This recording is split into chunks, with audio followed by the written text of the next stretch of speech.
जय हिंद। हाजिर हूँ मैं आपके सामने अपना चैनल इंडिया रॉक्स 2023 लेकर और अपनी किताब let's board the love train का हिंदी ट्रांसलेशन जो मैं पिछले 43 एपिसोड से पढ़ रही हूँ और आज मैं पढ़ूंगी इसका 44 एपिसोड। अब बात हो रही है शाहदा के जो हम लाइफ जर्नी से गुजर रहे थे। 2 जनरेशन हम पार कर चुके हैं, अब ये तीसरी जनरेशन है और इसकी 2 जनरेशन की कंटिन्यूअस अपब्रिंगिंग का जो एसेंस है वो शाहदा थर्ड जनरेशन में, उनकी थर्ड जनरेशन, वैसे तो वो फिफ्थ जनरेशन है, वो कैसे कैरी ऑन कर रही है वो हम देख रहे हैं। और शाहदा ने मुंबई में जो वर्ल्ड क्लास म्यूजियम खोला इटली में जॉब एक्सपीरियंस के बाद से, उसकी वजह से उसको Indian council for cultural relation ने उसकी कंट्रीब्यूशन के लिए आर्ट और कल्चरल एक्सचेंज के फील्ड में उसे अवार्ड दिया। आगे चल के उसने अपना एक ऑनलाइन स्कूल स्टार्ट किया, आर्ट स्कूल, जिसका नाम था सुरैया आर्ट्स कॉलेज। उसने ये नाम बदरुद्दीन तैयब जी की बीवी सुरैया तैयब जी के नाम पे रखा। वो एक बहुत पढ़ी लिखी और सुलझी हुई महिला थी जिन्होंने national flag, Indian national flag की डिजाइनिंग में हेल्प किया था और वो बहुत अच्छी एक आर्टिस्ट थी उस जमाने की, इंडिपेंडेंस एरा की। और उस वक्त उन्होंने हमारे नेशनल फ्लैग में जो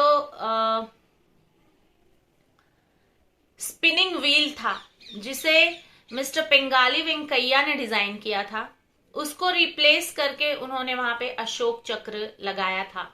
इतना रोल था सुरैया तैयब जी का भारतीय राष्ट्रीय ध्वज के डिजाइनिंग में। और इस तरह से शाहदा बिजी हो जाती है अपने बहुत ही चुनिंदा प्रोफेशन में, बच्चों को एजुकेट करने के लिए, नए जनरेशन को एजुकेशन देने के लिए। और ये उसका 25वां साल है उसकी उम्र का।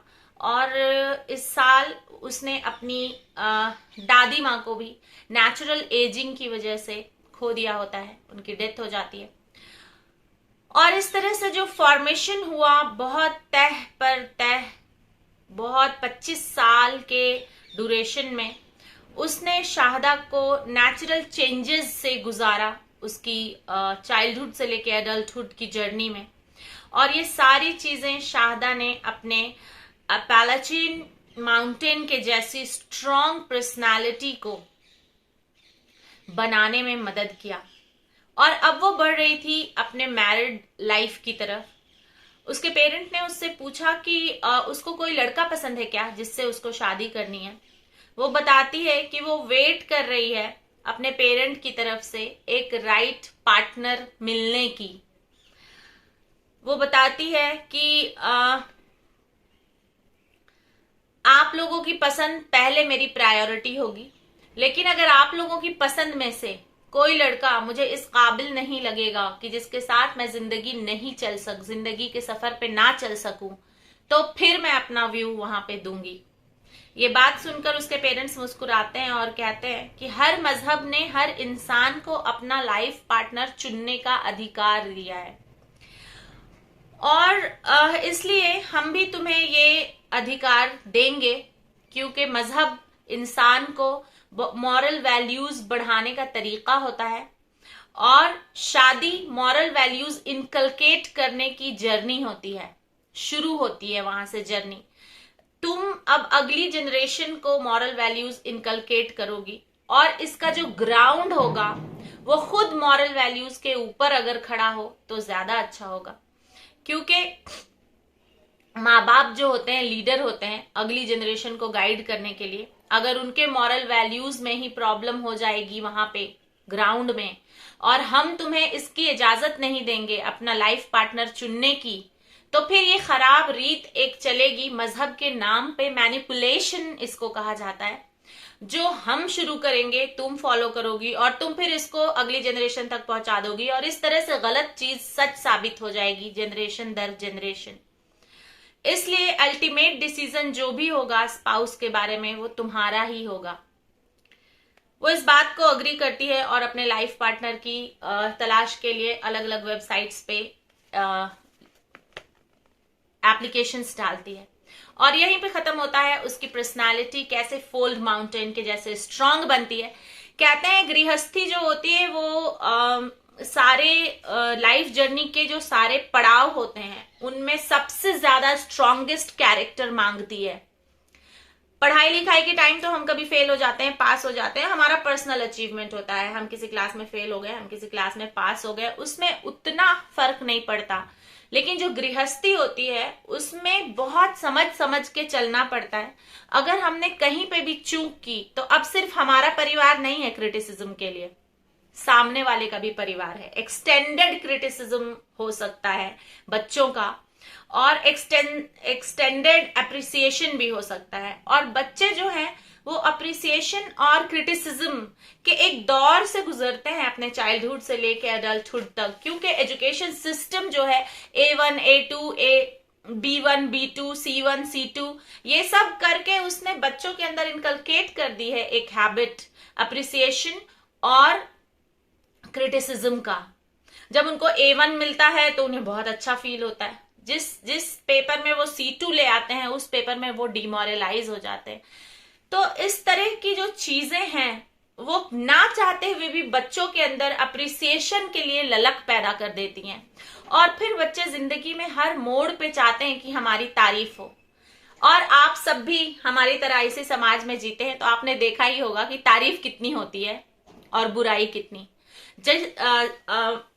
इंडिया के अलग अलग स्टेट के बच्चों को पढ़ाते पढ़ाते मुझे तो ये एक्सपीरियंस हुआ है कि तारीफ करने वाले लोग आपको 10% मिलेंगे और बुराई करने वाले 90%। क्यों? क्योंकि उनकी लाइफ जर्नी में कहीं ना कहीं वो बुराई के जो रिमार्क्स हैं वो कैरी करते रहते हैं वो, और उन्होंने क्राइटेरिया बना रखा है कि तारीफ जल्दी करनी ही नहीं है। और इसलिए समाज में तारीफ करने वाले लोगों की बहुत कमी हो गई है। बच्चों को इस बात की अब बहुत खास ट्रेनिंग की जरूरत है कि कोई तुम्हारी तारीफ करे ना करे, जो तुमने रास्ता चुना है वो अगर सही है तो तुम्हें उस पर से डगमगाना नहीं है। और ये बहुत बड़ी लाइफ स्किल्स है, जो जितनी भी लाइफ स्किल्स सिखाई जा रही है बच्चों को उनमें से ये बहुत इंपॉर्टेंट लाइफ स्किल है। नहीं तो हम हमेशा अपनी हर चीज को दूसरों के फ्रेम में फिट करके देखेंगे, और यकीन जानिए आपकी लाइफ जर्नी का कोई भी एस्पेक्ट अगर आप दूसरे की लाइफ जर्नी से मिलाने की कोशिश करेंगे तो आपको मायूसी के अलावा कुछ नहीं मिलेगा। क्यों? क्योंकि सबकी लाइफ जर्नी डिफरेंट है और सबकी लाइफ जर्नी के लेसन्स डिफरेंट हैं, वो एक होंगे ही नहीं। तो डीमोरलाइजेशन यहां से बच्चों का शुरू हो जाएगा। इसलिए बच्चों के अंदर एज अ पेरेंट मैं भी इनकलकेट करती हूं कि अप्रिसिएशन के लिए काम मत करो, काम इसलिए करो जो तुम्हें सेल्फ सेटिस्फैक्शन दे कि मैं इस लेवल पे इतना काम कर पा रही हूं, क्या मैं इससे खुद को खुश रख पा रही हूं। अगर आप इतने काम से खुद को खुश रख पा रहे हैं तो ये बहुत अच्छी बात है, और ये हैबिट आपको लाइफ में कभी भी आपके लाइफ गोल्स को अचीव करने से डगमगाएगी नहीं। और इस तरह से पहले पेरेंट्स को खुद जरूरत है बहुत स्ट्रांग बनने की, अपालाचीन के जैसे, ताकि वो अपने बच्चों को सिखा सकें कि जब आपके सामने जिंदगी की चैलेंजेस आएंगे तो आप किस तरह से खूबसूरती से उन चैलेंज को एक्सेप्ट करके अपनी लाइफ लेसन को सीखेंगे। और पेरेंट्स की लाइफ जर्नी भी बच्चों की लाइफ जर्नी से अलग होती है, तो सेम लेसन हम बच्चों को पढ़ा देंगे तो बच्चे कहीं ना कहीं परेशान हो जाएंगे। लाइफ अलग, लाइफ की लर्निंग अलग, लाइफ के जो लेसन्स बच्चे सीखेंगे वो सब अलग। लेकिन जो सुतून होते हैं पर्सनालिटी के, जैसे अपनी जिंदगी को अपने हिसाब से ब्यूटीफुली शेप अप करो, अपने काम को अपने नजरिए से मापो कि ये कहाँ तक अच्छा मैं कर पा रहा हूं, कहाँ तक नहीं कर पा रहा हूं। क्योंकि हमेशा ये एडुकेटर्स बच्चों के बीच अवेयरनेस फैलाते हैं कि एक हाथी के डोल डोल के चलने की चाल को हिरन के दौड़ने की चाल से कंपेयर नहीं किया जा सकता। बिल्कुल वैसे ही ऑलमाइटी ने हर इंसान को अलग अलग पेस से चलने, अलग अलग पेस से अचीवमेंट्स लेने के लिए बनाया होता है, और उन सब की लाइफ जर्नी अलग लिखी रहती है। तो ये कंपैरिजन की जो आदत बचपन से हम उनके अंदर डाल देंगे, ना चाहते हुए भी समाज का सिस्टम देख के, तो वो अपनी जिंदगी में बहुत बार डिमोरलाइज होंगे। और as a parent, as a mentor, as educator, हम सबका यही मोटो है कि हम अपने बच्चे का मरते दम तक सेल्फ कॉन्फिडेंस मेंटेन करने की जो पावर है वो बूस्टअप करें। बाकी तो बच्चे खुद कर ही लेते हैं। और यहीं पे खत्म हो जाता है मेरी किताब का चैप्टर नंबर 12, अपालाचिन। टाइम अभी बाकी है, मैं चैप्टर नंबर 13 शुरू करती हूँ। ये लास्ट चैप्टर है। मैं अपनी किताब में 14 चैप्टर्स लिखती हूँ, लेकिन इस किताब में मैंने लास्ट में कलेक्शन ऑफ टेक अवे दिया है जो 14वें चैप्टर का काम कर रहा है, इसलिए मैंने सिर्फ इसमें 13 चैप्टर लिखे हैं। और इस चैप्टर का नाम है मसूरी। मसूरी वो इंडिया वाला मसूरी नहीं, नैनीताल मसूरी जहां हम घूमने जाते हैं, ये अलग है। सारे पैसेंजर लव ट्रेन के अब जितने भी बाकी हैं इस कहानी के कैरेक्टर्स, वो सब अपालाचीन से, मतलब जो पीक होती है जिंदगी की, वहां से स्ट्रांगली पार करके इस नए स्टेशन पे पहुंच जाते हैं जिसका नाम है मसूरी। और इसको मजूरी भी प्रोनाउंस करते हैं। और ये जो है मेन ट्रिब्यूटरी है मिसिसिपी रिवर की। मिसिसिपी नदी है नॉर्थ अमेरिका में, उसकी ट्रिब्यूटरी है, उसमें से निकली हुई एक नदी है जो रॉकी माउंटेन्स मोंटाना में राइज होती है, और वहां से फ्लो होते हुए 3736 किलोमीटर का सफर तय करती है मिसिसिपी रिवर में मिलने के लिए। और इसी तरह मजूरी, ये जो ट्रिब्यूटरी रिवर है, उसकी तरह शाहदा भी अपने माँ बाप, अपने दादा दादी, नाना नानी के मॉरल वैल्यूज जो उसकी पर्सनालिटी को स्ट्रांग कर रहे हैं, उसको कैरी करते हुए वो ट्रिब्यूटरी की तरह बन रही है। मजूरी ट्रिब्यूटरी जो है मिसिसिपी रिवर की, उसके जैसा मिल रही है अपनी मेन नदी में मिलने के लिए। उसकी मेन नदी कौन है? उसके पेरेंट्स हैं। और वो सारे वैल्यूज जो वो कैरी करके इतने साल से अपने कैरेक्टर में चल रही है। ऊपर वाला जब हर इंसान को पैदा करता है ना इस दुनिया में, तो उसका हर इंसान के लिए एक कॉमन मकसद जरूर होता है कि जाओ मेरी दुनिया में, देखो मैंने किस बारीकी से हर चीज को बनाया है और किस तरह से वो हर चीज मैंने तुम्हारे लिए उतार दी।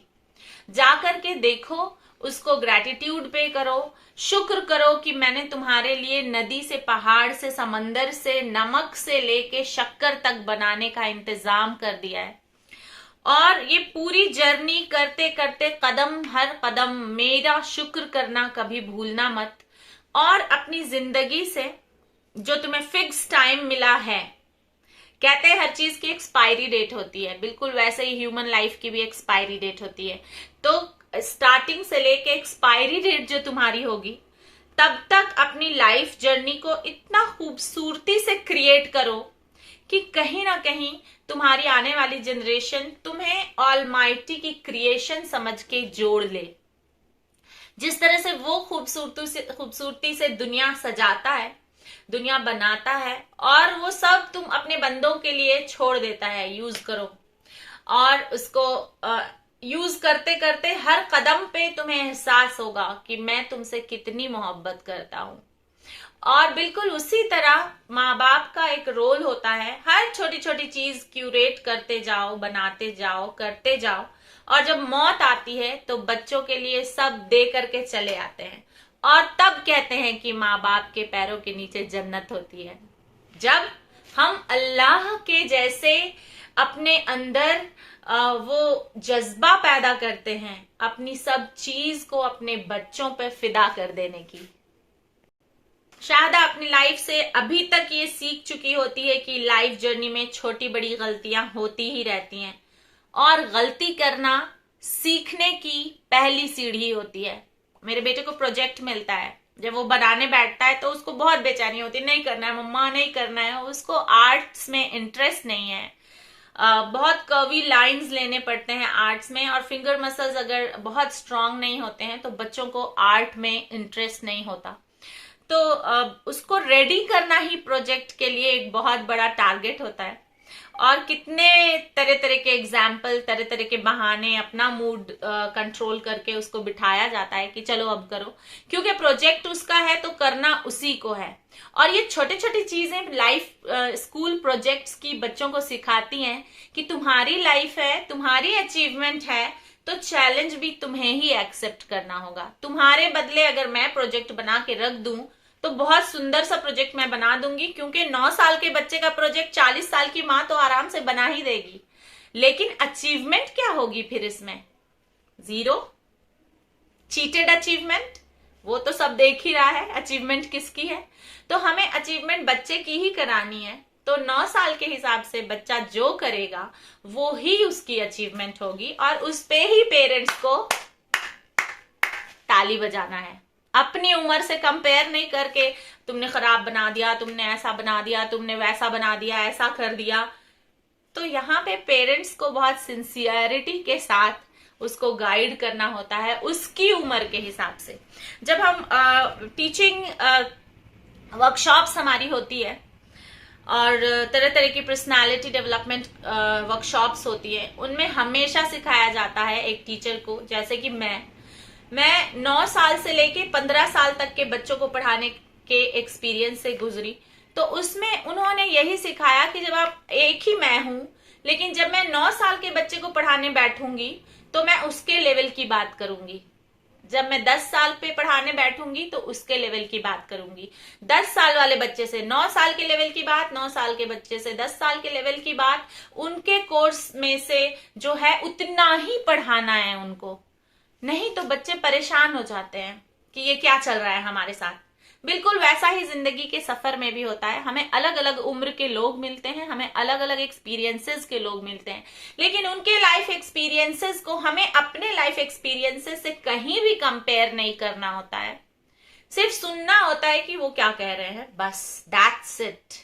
No comparison between any person on this world related to any life skill, life journey, life target.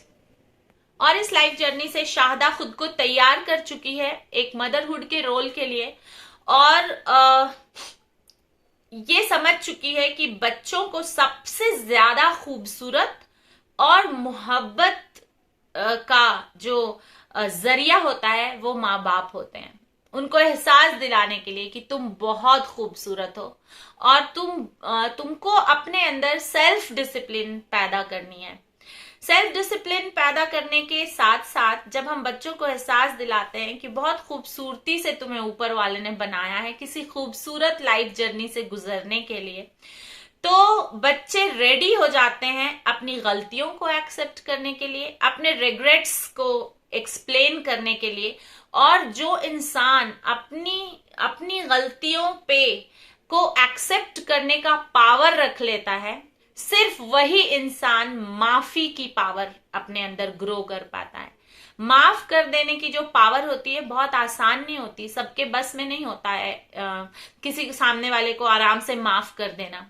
मुंह से तो बहुत सारे लोगों को मैंने देखा है माफ करते हुए, लेकिन दिल से किसी को माफ कर देना, this is the power, blessed power given by the almighty. सबके बस की बात नहीं होती, और ये पावर होती है माँ के अंदर अपने बच्चों के लिए।